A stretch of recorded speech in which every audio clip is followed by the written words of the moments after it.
lebih membahagiakan dirimu, lebih nyaman daripada engkau banyak memiliki dunia, tapi di dalam dirimu selalu ada ketidakpuasan.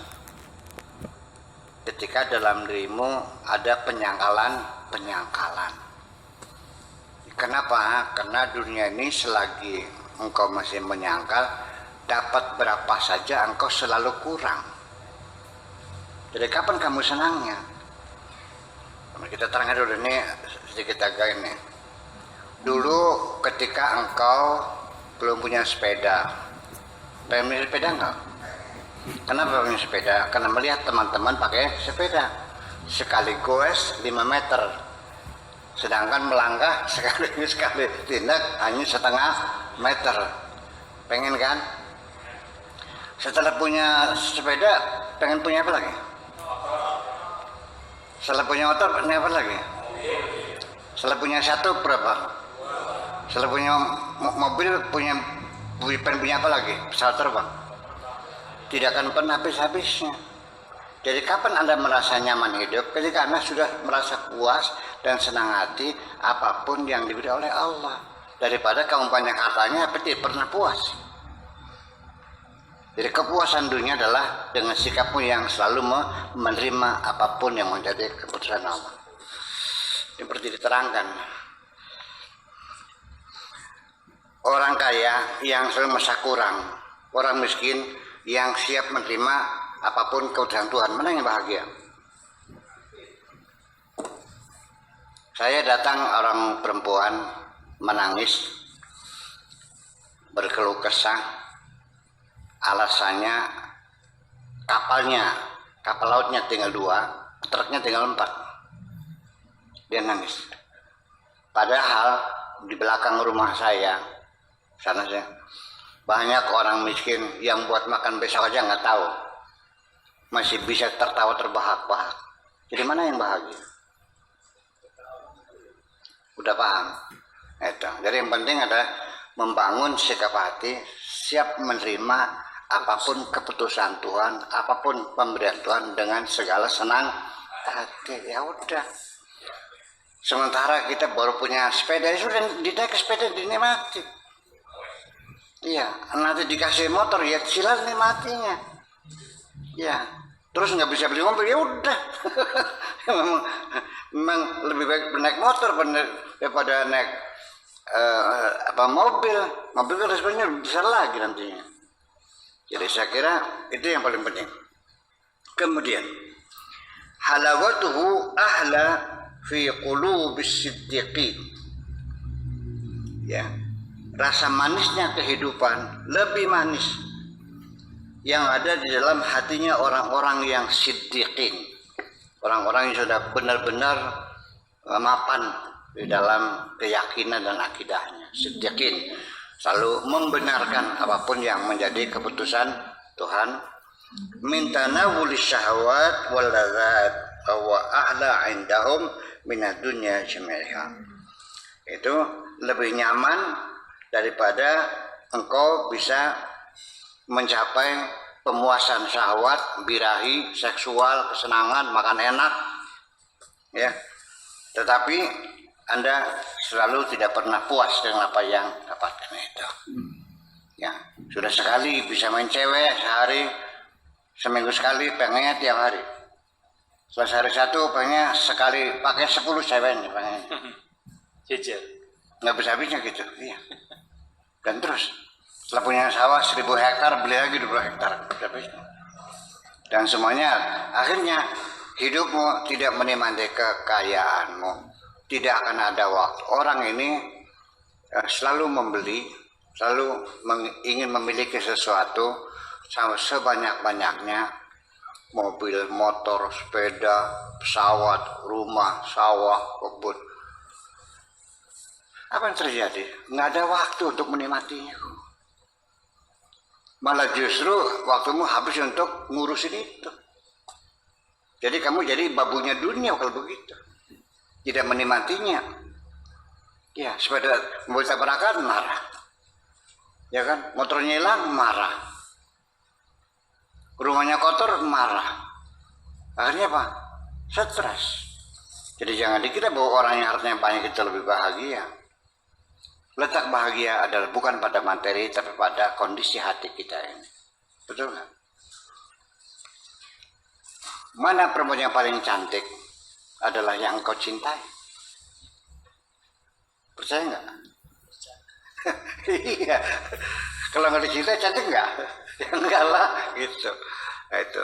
Jadi artinya bahwa sikap menerima ini perlu kita bangun bersama-sama. Sikap menerima ada yang segini, ya sudah, nasibnya Pak Tato jadi dosen, alhamdulillah. Jadi pegawai negeri, dapat pensiunan, gajinya segitu, ya wajar, alhamdulillah. Terhormat, profesi yang paling terhormat jadi dosen, mencerdaskan anak bangsa, yang tersanjung, alhamdulillah. Adapun mobilnya masih ya kelasnya kelas senior tak. Ya udahlah, sabarlah, nggak usah ngayal punya BMW seri 7 lagi lah. Wajar gitu. Malah justru nanti dicurigai orang. Berapa sih? Masa dosen mobilnya Rolls Royce? Nah, itu. Jadi yang penting mah kita nikmati saja apapun yang ada. Ya, itu saja. Kita belajar semacam itu. Wa ma fiha li'annahu yatibul 'aish. Karena orang yang hatinya sudah damai, sudah menerima, itu hidupnya sudah nyaman. Nantinya makan apa saja enak, tidur di mana saja lelap, melihat wajah-wajahnya lucu-lucu semuanya menyenangkan. Ya, kalau kita hati sedang marah, melihat muka orang nyebelin semua, menjengkelkan semuanya. Itu. Fil jumlati, pada garis besarnya, visa idul ahwal dalam kondisi manapun, ala ikhtilafil ajnasiha dengan berbagai macam jenisnya. Takallam ada nasi bilisanil ilmi wal amali wal ikhlasi.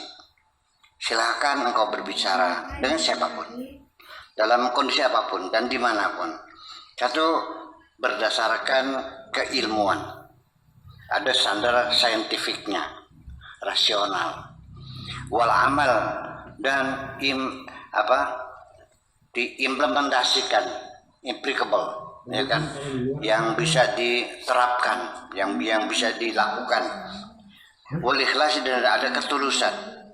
Wala tatakallam 'alaiha bilisanil ilmi bila amal.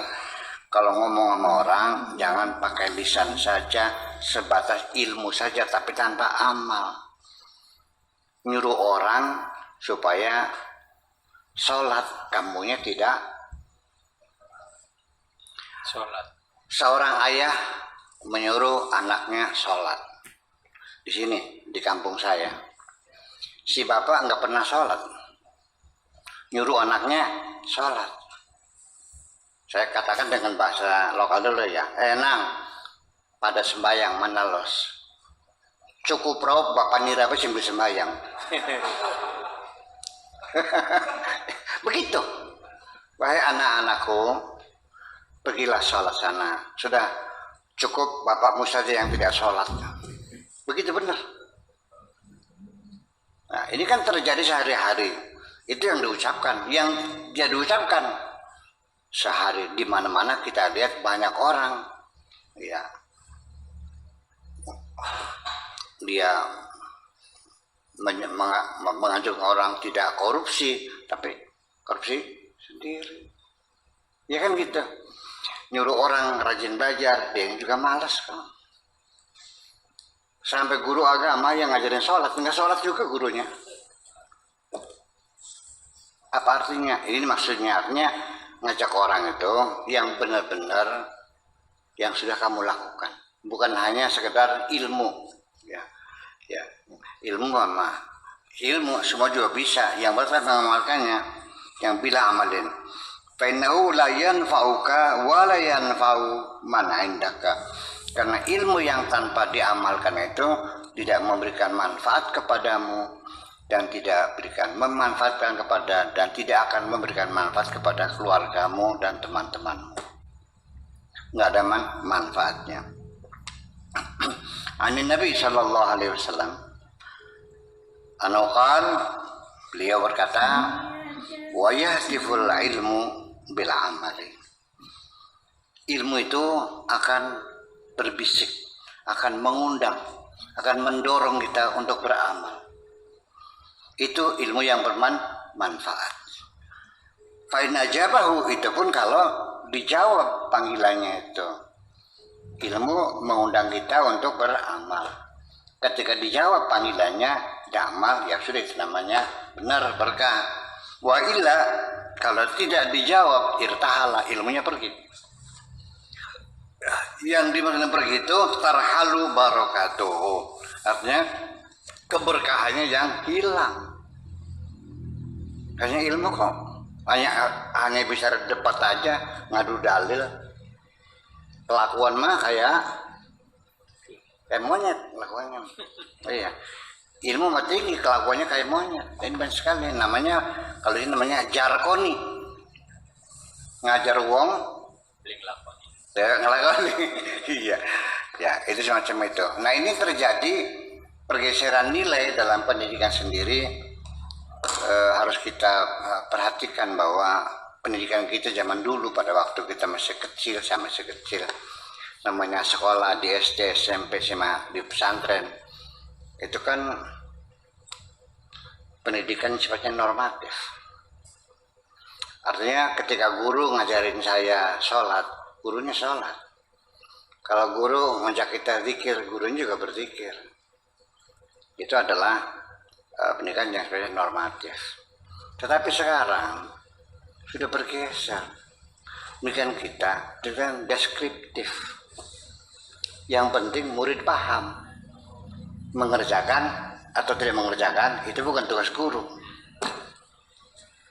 Yang penting Anda ngajarin murid jampi-jampi sholat, bisa sholat, selesai. Itu tugasmu. Adapun melakukan sholat atau tidak, itu bukan tugas guru. Itu namanya deskriptif. Yang penting asal paham. Saya seperti itu. Sehingga banyak, bukan di sini aja, di sana, di Timur Tengah juga. Bulan puasa, dosen ngajak ilmu tafsir, tapi sambil ngerokok. Jadi kayak orientalis kan. Orientalis kan ahli agama ya, tapi kita tidak mengamalkannya. Seperti itu. Jadi hanya ilmu aja, nggak ada barokahnya. Itu sudah semakin banyak di sini. Gejala seperti itu sudah semakin banyak. Ya. Banyak orang bicara tentang tasawuf, tapi dia nggak pernah mengalami perilakunya beda. Ya. Dia ngajak orang supaya meninggalkan dunia, dia hanya serakah. Ya. Dia mengajak orang jujur, dia pendusta. Itu. Jadi ke depan kita nggak usah kagum dengan ilmu. Yang perlu kita kagumi adalah pembuktian dengan perbuatanmu sendiri. Sedikit apapun ilmumu, tapi ketika engkau amalkan, itulah yang paling hebat. Kalau tidak, ya keberkahannya hilang. Hanya sebatas ilmu saja. Ya. Wa tabqa 'alaika hujjatuhu. Yang tinggal hanya hujahnya saja. Argumentasi saja, premis saja, silogismenya saja, kesimpulannya saja. Hanya sebagai dalam artian keilmuannya saja. Tasiru aliman maftunan. Engkau bisa menjadi orang alim yang dikagumi. Ilmunya hebat, betul. Iya, betul, kagumi. Waduh, bukan main, wawasannya luas dan sebagainya. Iya, bi'ilmihi, dengan ilmunya. Tabqa indaka syajaratuhu. Tapi yang ada hanya pohonnya saja. Engkau punya ilmu seperti punya pohon, pohonnya hebat, hanya pohonnya saja. Wa tadhabu anka samaratuhu, tapi buahnya enggak ada, hilang. Jadi orang yang punya ilmu tanpa amal itu kayak orang punya pohon tapi enggak ada buahnya. Punya apa? Punya pohon jeruk. Buahnya mana? Enggak ada. Lalu yang dijawab apa? Tahu ya gitu. Iya. Jadi orang yang punya ilmu tanpa diamalkan tuh di sini dibacakannya seperti kita punya pohon tanpa buah, Salillah. Tanyalah kepada Allah Azza wa Jalla ayyarzuqaka halan wa maqaman. Mintalah kepada Allah supaya engkau diberikan hal dan diberi maqam, diberikan keteguhan hati, kemantapan jiwa untuk bisa mengamalkan segala ilmu, maksudnya begitu. Wa maqaman, dan posisi baina yadayhi di sisi Allah. Fa idza razaqaka, ketika engkau diberi rizki oleh Allah, dia anugerahi dengan keteguhan hati, kekokohan jiwa, bisa mengamalkan dengan tulus ikhlas. Salhu kitmana dzalika, mintalah kepada Allah supaya keistimewaanmu bisa mengamalkan segala ilmumu itu tetap disembunyikan. Jangan sampai ada orang lain tahu. Sebab bagaimanapun juga apa yang menjadi sumber kebahagiaanmu ketika banyak orang lain tahu, diganggu. Saya enggak. Kalau orang tahu Anda punya uang 1 miliar, hati-hati, jendela pasti teralis semua. Betul enggak? Ketika engkau punya istri yang cantik jelita, hati-hati. Iya. Jadi kenikmatan yang membahagiakan kamu itu ya dirahasiakan lah. Fama binikmati rabbika fahadithu, itu bukan dalil kita menceritakan kenikmatan. Kita selalu menyadari, bukan menceritakan. Masa diceritain gimana lagi? Masa hari ini engkau dapat uang 500 miliar cerita sama orang? Ya nggak mungkin, bukan begitu. Artinya sadar diri dan menyadarinya. Seperti itu.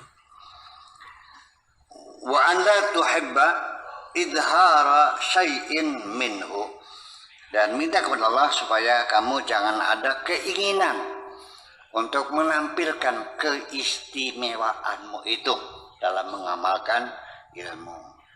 Artinya seperti kesaktian, karomah, maunah, itu jangan kau ada muncul keinginan ingin pamer kepada siapapun. Ada pengen. Orang kaya ya pengen kelihatan, orang cantik pengen kelihatan, orang pinter gayanya lain kok, orang sakti juga sama. Itulah, jadi diperangi ya, jangan sampai muncul ada keinginan diperlihatkan kepada siapapun. Idza ahbabta idhara ma bainaka wa baina al-haq azza wa jalla, ketika engkau kepingin menampilkan keistimewaan yang terjadi antara dirimu dengan Tuhanmu, kana laka sababan lihalakika, itu akan berakibat fatal atas dirimu sendiri. Itu namanya membocorkan rahasia. Daripada bocor mulut, masih mending bocor perut.